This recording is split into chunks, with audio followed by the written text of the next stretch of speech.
U.S. sanctions against Iran went back into effect, and President Trump, he is writing about it this morning. That as Iran's president has slammed the move as psychological warfare aimed to sow division among Iranians. CNN's Nick Payton-Walsh live for us with the very latest. Nick.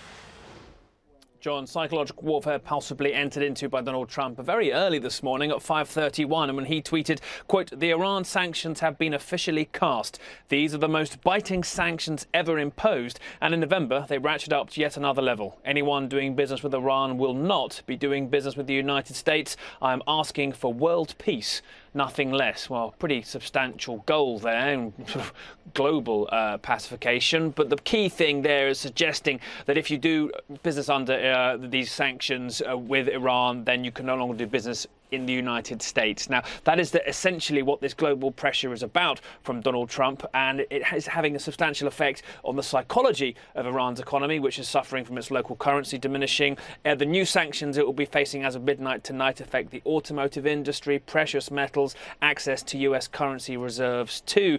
But most importantly here, there is a background of diplomatic chatter as well. Hassan Rouhani, the Iranian president, has come forward and said that he could possibly negotiate with Donald Trump right now. Now, it does appear in those statements that he'd like to see sanctions alleviated. He also makes I paraphrase him here, a suggestion how you can't talk to somebody who has a knife in your arm or in your back. It may be that Iran has seen how the North Korea and Russian one-on-one meetings Donald Trump had with their respective leaders went, with a pretty amorphous state of goals that bought a bit of time and agenda setting for the comparative opponents there, and maybe Iran sees a window here too. But whatever we're looking at, really, there are hardliners in both countries that think talks are quite unlikely, and a steady march now towards a November deadline when oil and banking sanctions kick in, and they will certainly have a much stronger impact on Iran, John.